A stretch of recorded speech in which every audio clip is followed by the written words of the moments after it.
फिर next question देखते हैं, गेट 2007 में क्वेश्चन आया हुआ था ब्रेक का।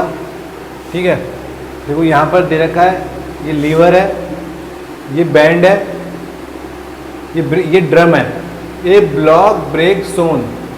ठीक है, ब्लॉक ब्रेक है, ये जो ये है ना, ये पूरा इस पे, जैसे ये अगर कोई ड्रम है, उस ड्रम पे पूरी एक पट्टी टाइप की लगी हुई है, इस टाइप की पूरी पट्टी है अलोंग द लेंथ।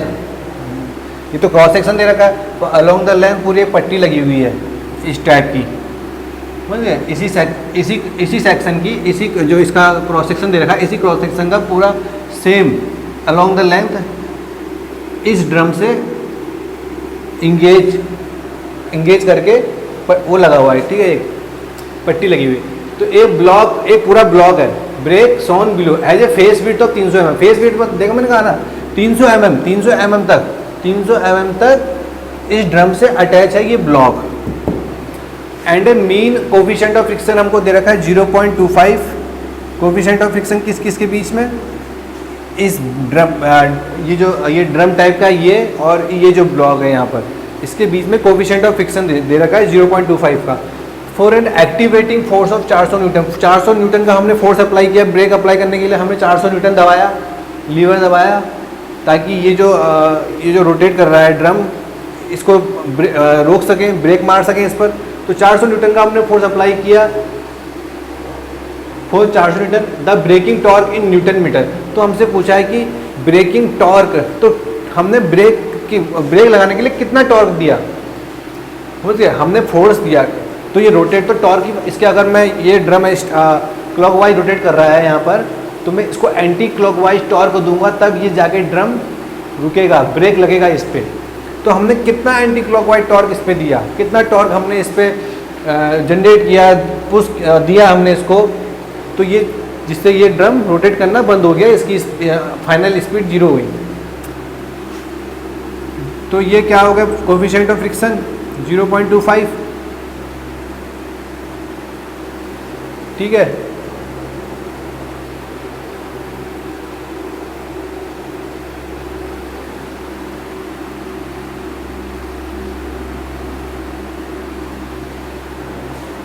तो क्या करेंगे, इस वाले ऊपर वाले पोर्शन का मैं फ्री बॉडी डायग्राम बनाता हूँ।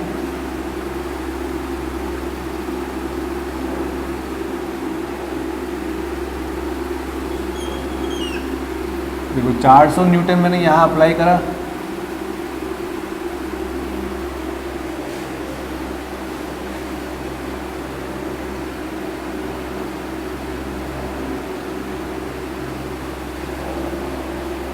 तो ये जो यहाँ पे जो ब्लॉक है, एक फ्रिक्स, ठीक है, एक फ्रिक्स यहाँ पर क्या होगा,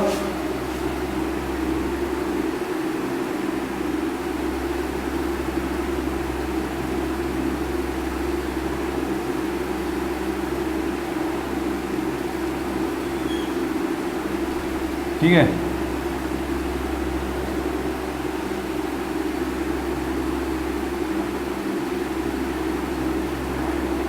यहाँ पर एक नॉर्मल फोर्स लगाएगा इसके ऊपर,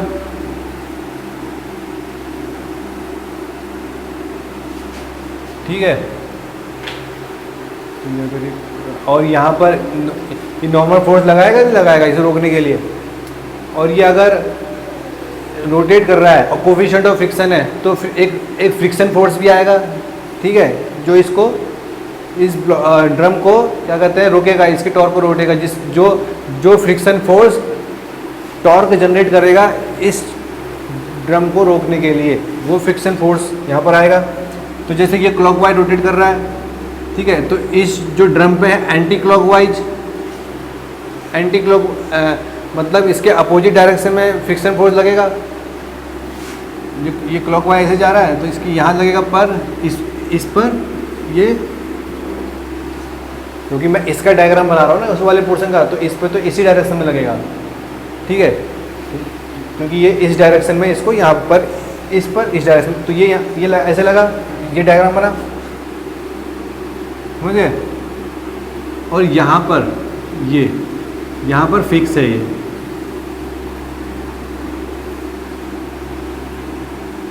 ठीक है।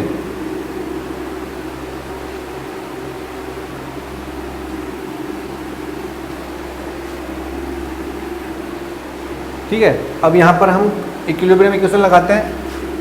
Moment equation, moment about point O 0 होगा, इस जो फिक्स पॉइंट है इसके अबाउट 0 होगा मोमेंट।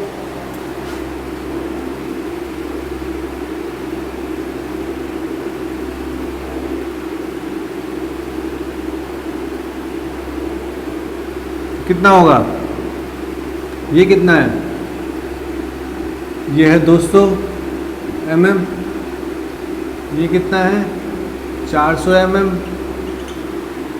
ठीक है, तो n 0.2 मीटर में लिख रहा हूँ। ठीक है,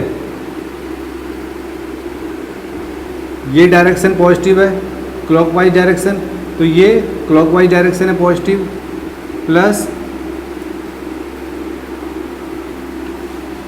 ठीक है,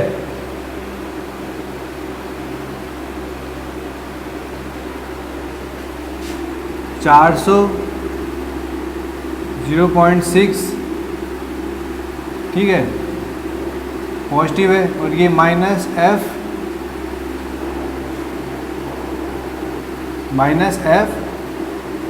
ये जो है ये तो होगा नहीं क्योंकि ये एक ही प्लेन पर है, तो ये 0 होगा, इक्वल टू 0।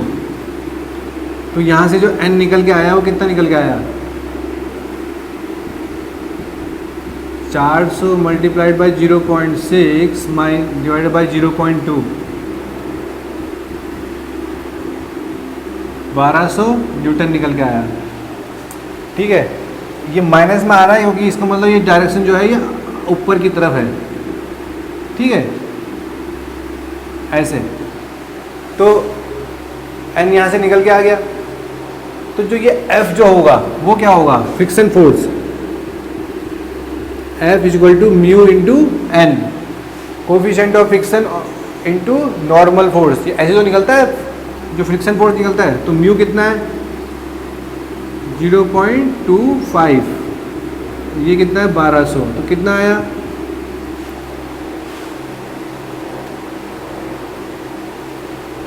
300 न्यूटन आया।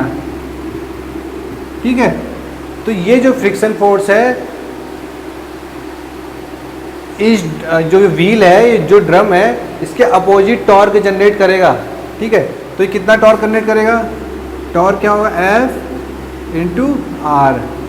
तो ये फ्रिक्शन फोर्स 300, कितना है रेडियस, यहाँ से यहाँ, जो यहाँ से यहाँ, ये F यहाँ पर लगा। ठीक है, F यहाँ लग रहा है, तो कितना है रेडियस, कितना है 0.15,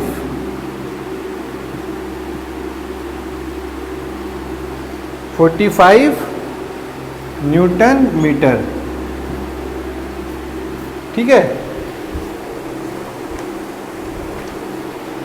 समझिए, ऐसे होगा।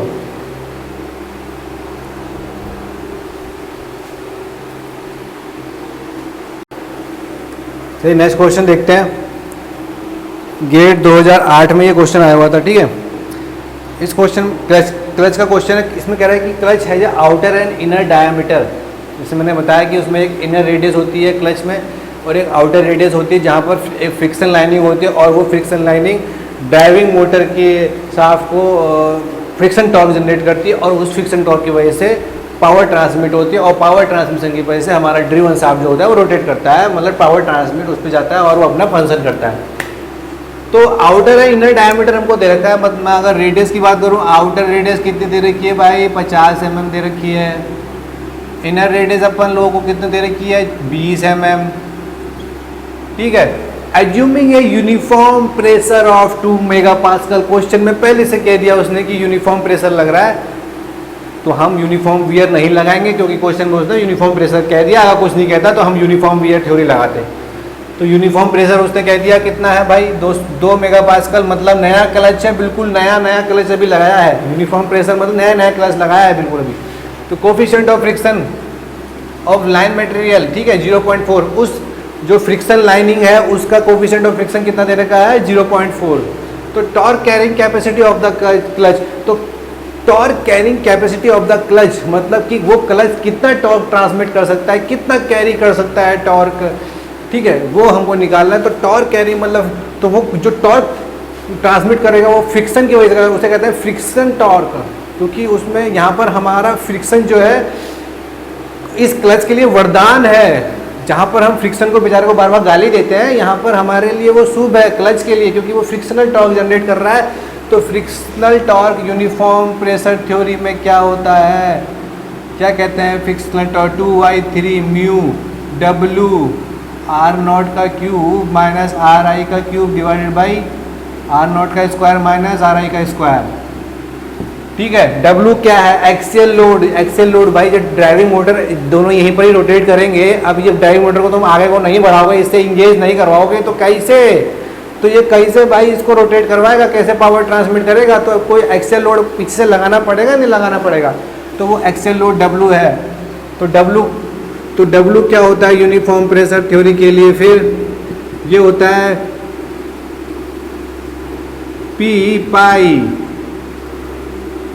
R0 का स्क्वायर माइनस RI का स्क्वायर। तो यहाँ पर W मैं यहाँ रख दूंगा, तो यहाँ से हमारा T frictional for uniform pressure theory के लिए आ जाएगा 2I3 म्यू P पाई R0 का क्यूब माइनस RI का क्यूब। R0 दे रखा है, RI दे रखा है, म्यू दे रखा है, P दे रखा है, पाई तो हमको पता है, तो यहाँ से हम टॉर्क फ्रिक्शनल टॉर्क निकाल लेंगे। वैल्यू रखो कितना आ रहा है फटाफट देखो, 50 का क्यूब माइनस 20 का cube multiplied by pi, mu कितना है भाई 0.4, P कितना है प्रेशर 2, ठीक है, यहाँ से 2 डिवाइडेड बाई 3 कितना आ रहा है भाई, कितना आ रहा है जल्दी बताओ, 196 न्यूटन मीटर। यहाँ पर वैसे तो आपको ये 1 mm में आएगा, पर हम उसको न्यूटन मीटर में करेंगे 10⁻³ से डिवाइड करके, तो यहाँ से 196 न्यूटन मीटर आएगा फ्रिक्शनल टॉर्क, ठीक है। चलिए नेक्स्ट क्वेश्चन देखते हैं। गेट 2010 में ये क्वेश्चन आया हुआ था, ब्रेक का क्वेश्चन है, ठीक है। इस क्वेश्चन में कह रहा है कि A band break having band width of 80 mm, drum diameter 250 mm, ठीक है। ड्रम का डायामीटर हमको दे रखा है भाई 250 mm, हमको ड्रम का डायामीटर दे रखा है। Coefficient of friction between band और ड्रम, बिटवीन बैंड और ड्रम 0.25 दे रखा है। एंगल ऑफ रैप 270 डिग्री दे रखा है। इसको हम अगर किस में बदलें, रेडियन में कितना होगा, π/180 कितना आया 3π/2 to exert a friction torque of, friction torque 1000 newton metre. The maximum tension developed in the band, देखो फ्रिक्शन टॉर्क लगाएंगे और उस फ्रिक्शन टॉर्क की वजह से हमारा जो ड्रम है वो रुक जाएगा। देखो क्लच और ब्रेक में अगर मैं डिफरेंस की बात करूं, क्लच क्या होता है, क्लच में क्या होता है कि इनिशियल जो स्पीड होती है, क्या कहते हैं, जो रोटेटिंग शाफ्ट है वो रोटेट कर रहा है और हमको ड्रिवन शाफ्ट को रोटेट कराना होता है, तो फाइनल कंडीशन क्या होती है, फाइनल कंडीशन में दोनों सेम वेलोसिटी पर रोटेट कर रहे होते हैं। अगर जो ड्राइवर है वो N1 पर अगर रोटेट कर रहा है तो फाइनल जो वेलोसिटी होगी जो दोनों की, वो ड्रिवन शाफ्ट की भी N1 होगी, तो दोनों सेम वेलोसिटी पर रोटेट कर रहे होते हैं क्लच में। पर फिर ब्रेक में क्या होता है, ब्रेक में क्या होता है, ब्रेक में रोटेट ड्राइवर और ड्रिवन दोनों रोटेट कर रहे हैं, पर जैसे ब्रेक दबाएंगे लास्ट की फाइनल वेलोसिटी क्या होती है, फाइनल वेलोसिटी भी दोनों की सेम ही होती है, वो क्या होती है 0, दोनों की 0 होती है, ठीक है। इनमें ये चीज़ होती है, फाइनल वेलोसिटी इसमें 0 होती है ब्रेक में, और उसमें फाइनल वेलोसिटी क्या कहते हैं उसमें कुछ और होती है, N1 होती है, ठीक है, पर दोनों की सेम होती है। ये ब्रेक और उसमें क्लच में बहुत डिफरेंस है। तो यहाँ पर जो फ्रिक्शन टॉर्क देखो उसने दे रखा कि फ्रिक्शन टॉर्क की वजह से वो जो ड्रम है वो हम उसमें फ्रिक्शन टॉर्क लगाएंगे। यहाँ उल्टा कर रहा है, वहाँ फ्रिक्शन टॉर्क से पावर ट्रांसमिट हो रही थी, यहाँ फ्रिक्शन टॉर्क से पावर ट्रांसमिट नहीं हो रही है पर उस पर ब्रेक लग रहा है, ड्रम पे ब्रेक लग रहा है, समझिए। वहाँ फ्रिक्शनल टॉर्क की वजह से पावर ट्रांसमिट हो रही थी क्लच में, और यहाँ फ्रिक्शन टॉर्क की वजह से क्या कहते हैं ब्रेक लग रहा है। तो वो जो फ्रिक्शन टॉर्क कहाँ से आया, जो हम एक ड्रम और बैंड का एक जो सिस्टम है वो बनाते हैं, ड्रम और बैंड का सिस्टम। जो ये ड्रम है इसके ऊपर ये बैंड हमने ये लपेट रखा है, इसका एंगल ऑफ रेप मतलब रैप एंगल, कितना बैंड ने इस ड्रम को कवर किया है, कितना एंगल कवर किया है, 270 डिग्री कवर किया है, ठीक है। तो यहाँ से दोनों साइड से कुछ ना कुछ टेंशन लग रहा होता है। इस बैंड की साइड से T1 टेंशन लगता है, इसकी साइड से T2, तो एक साइड से ज़्यादा लगता है, एक साइड से कम लगता है, ठीक है। तो वहाँ से जो फिर टॉर्क आता है T1 माइनस T2, जो डिफरेंस आएगा, ठीक है, उस T1 माइनस T2 या T2 माइनस T1, ठीक है। अगर देखो ये क्लॉकवाइज रोटेट करेगा तो उस हिसाब से लगता है, जैसे क्लॉकवाइज करा तो T1 minus T2, anti clockwise करेगा T2 माइनस T1, ठीक है। पर वहाँ से क्या होगा, हम एक फ्रिक्शन फोर्स आता है, T1 minus T2 friction force generate करेगा और उसको रोकने से टॉर्क लगाएगा, और वो टॉर्क जो होगा उस ड्रम के अपोजिट टॉर्क होगा। तो यहाँ से फ्रिक्शन टॉर्क आया, ठीक है।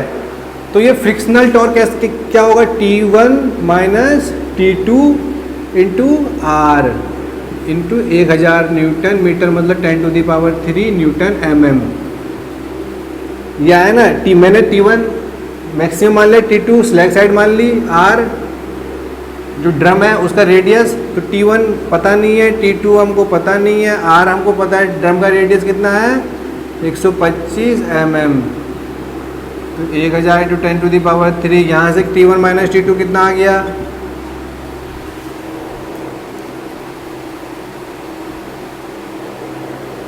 यह आ गया 8000 आ गया।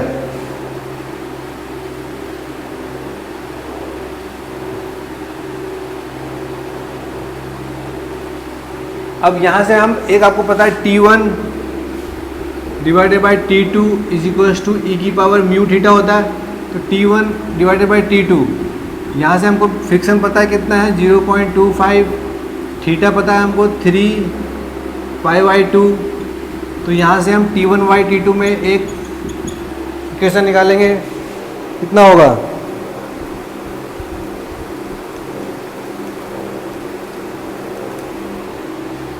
ये आ गया 3.248। अब उसको यहाँ रखेंगे T1 को, तो ये हो गया, तो यहाँ से T2 कितना निकल के आएगा फिर, क्योंकि 3.248 रखेंगे और 3.248 T2 माइनस T2 मतलब 2.248, ठीक है, 2.248। तो T2 कितना आया, यह आया 3558.71 न्यूटन। तो मैक्सिमम टेंशन पूछा है, मतलब T1 हमसे पूछा हुआ है, तो T1 कितना होगा, T1 होगा 11.56 किलो न्यूटन। ये हो गया मैक्सिमम टेंशन, ठीक है, समझ गए। इस टॉर्क की, ये जो टॉर्क है T1 minus T2 tight tension, maximum side minus lowest side, ठीक है। फिर नेक्स्ट क्वेश्चन करते हैं, गेट 2012 में क्वेश्चन आया हुआ था, ठीक है। इस क्वेश्चन में कह रहा है कि a force of 400 newton, 400 newton का फोर्स अप्लाई करा हमने ब्रेक ड्रम पर। ये जो ब्रेक ड्रम है, यहाँ से हमने इस क्या कहते हैं बैंड पे 400 न्यूटन का अप्लाई करा और ये ड्रम पे अप्लाई हो गया, ऑफ 0.5 मीटर डायमीटर, ठीक है। इस ड्रम का जो डायमीटर है 0.5 मीटर है। इन्हें बैंड ब्रेक सिस्टम, ठीक है। रैपिंग एंगल हमको दे रखा है, देखो एक 180 डिग्री दे रखा है, मतलब हमको पाई दे रखा है, रैप पाई हो रखा नहीं हो रखा, पाई एंगल रैप कर रखा नहीं कर रखा। और कोफिशिएंट ऑफ फ्रिक्शन बैंड और ड्रम के बीच में कितना दे रखा है 0.25। द ब्रेकिंग टॉर्क अप्लाई, तो जो हमने कितना ब्रेकिंग टॉर्क अप्लाई कर रहे हैं, ठीक है, इस फ्रिक्शन की वजह से एक टॉर्क अप्लाई होगा जिसको हम ब्रेकिंग टॉर्क कहते हैं, ठीक है। तो वो कितना अप्लाई होगा, तो वो कैसे निकलेगा, देखो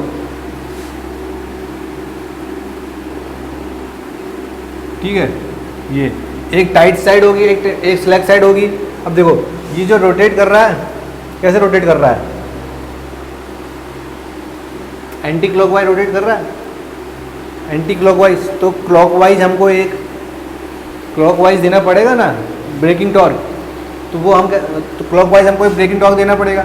तो क्लॉकवाइज ये तो टाइट साइड ये, और ठीक है, जब T1 माइनस T2 जब ये क्लॉकवाइज रोटेट करेगा तो इसको ब्रेकिंग टॉर्क देगा, ठीक है। तो यहाँ से हमको T1 तो पता है, कितना पता चल गया 400 न्यूटन। अब देखो T1/T2 is equals to e की पावर म्यू थीटा। तो यहाँ से हम T2 निकाल लेंगे। T1 कितना है 400, फ्रिक्शन कितना है 0.25 और एंगल कितना है पाई, तो ये कितना आएगा,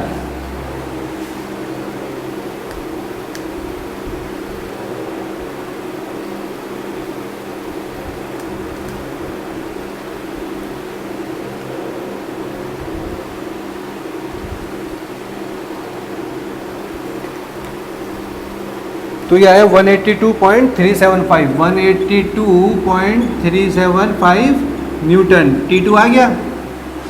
अब ये पूछा है कि ब्रेकिंग टॉर्क ब्रेकिंग टॉर्क कैसे निकलेगा, मतलब ब्रेकिंग टॉर्क मतलब friction torque T1 maximum sine minus T2 into drum का रेडियस। T1 कितना है 400 माइनस 182.375, ठीक है। न्यूटन मीटर में निकालेंगे, तो न्यूटन मीटर में जब निकालेंगे तो आर रेडियस कितना है, डायमीटर 0.5 है, तो रेडियस कितना है 0.25। तो कितना आया, ये कितना है देखो, ये आया 54.4 न्यूटन मीटर ब्रेकिंग टॉर्क, ठीक है।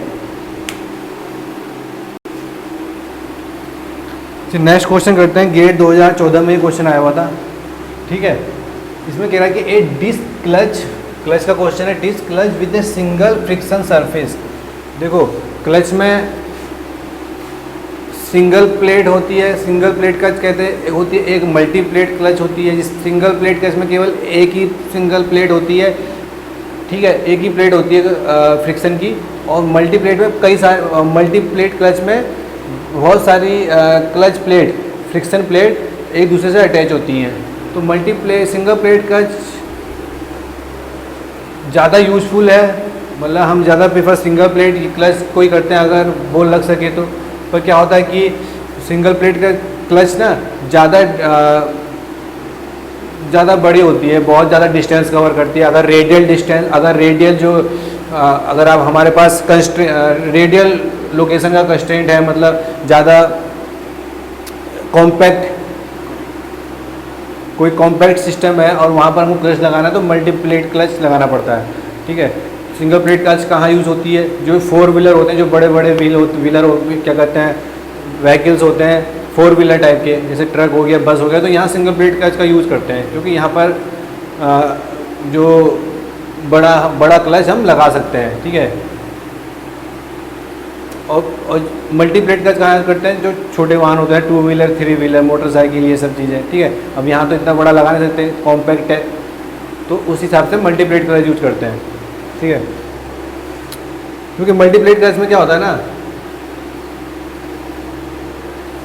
तो हम जो क्या होता है, हम क्या करते हैं, क्लच कैसे ट्रांसमिट करता है, frictional torque.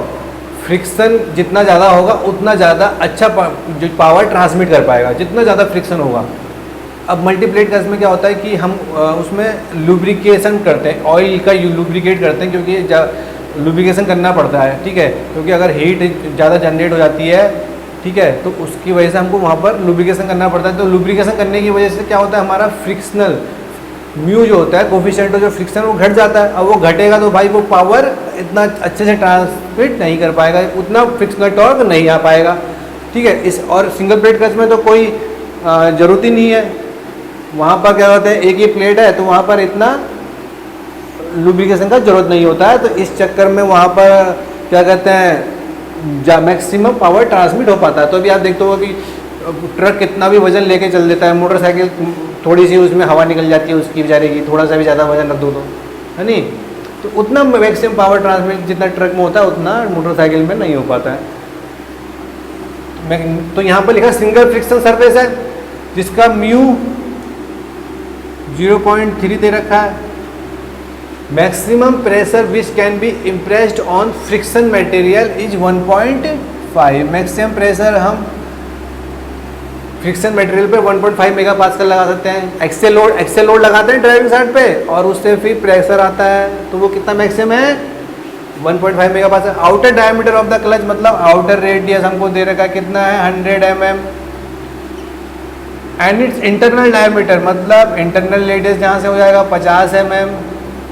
Assuming uniform wear theory हमको दे रखी है, यूनिफॉर्म वियर थ्योरी। अब हम यूनिफॉर्म वियर थ्योरी का क्वेश्चन आ गया है। इससे पहले हम सारे क्वेश्चन यूनिफॉर्म प्रेशर थ्योरी पर कर रहे थे, जहाँ पर यूनिफॉर्म वियर थ्योरी उसने कह दी, ठीक है। यूनिफॉर्म वियर थ्योरी मतलब ओल्ड क्लच, पुराना क्लच, घिसा पिटा क्लच, बेचारा चलते चलते परेशान हो गया, ठीक है, बिल्कुल बहुत पुराना हो गया क्लच, उस टाइप का क्लच यूनिफॉर्म वियर में आ जाता है। और जो बिल्कुल नए क्लच होते हैं वो किस में आते हैं, यूनिफॉर्म प्रेशर में। तो यूनिफॉर्म वियर मतलब जो उसका वियर होगा, जो वो बेचारा घिसेगा, जितना भी घिसेगा वो बेचारा यूनिफॉर्म ही घिसेगा, पूरे सरफेस पे uniformly घिसेगा।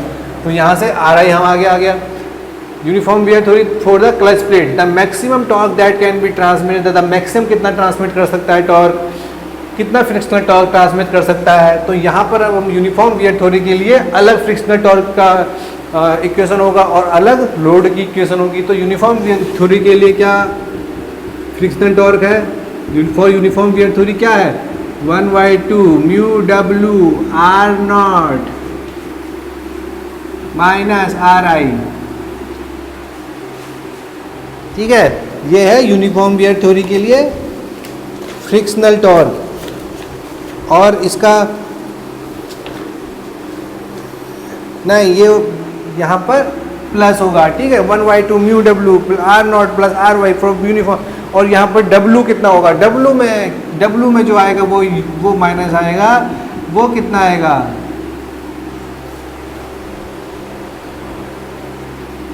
P pressure 2 pi R I inner radius R naught minus R I, ठीक है।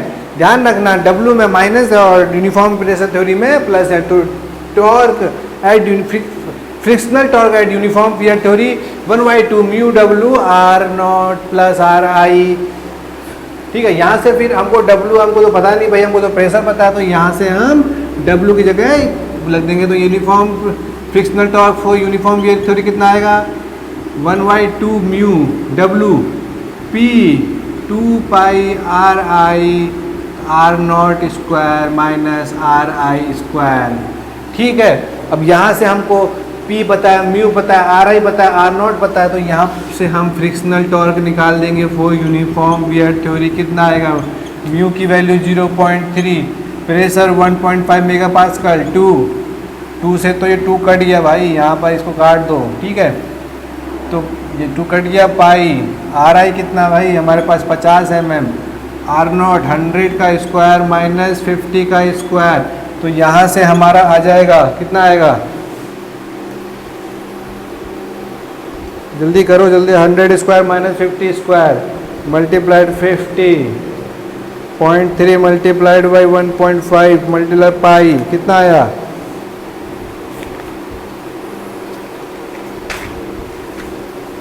कितना है 530.14 न्यूटन मीटर, 530.14 न्यूटन मीटर, ठीक है। यहाँ पर ये न्यूटन mm में आएगा, मैंने मीटर में कर दिया है। तो 530.14 newton metre frictional torque in uniform wear theory according to uniform wear theory equation, ठीक है।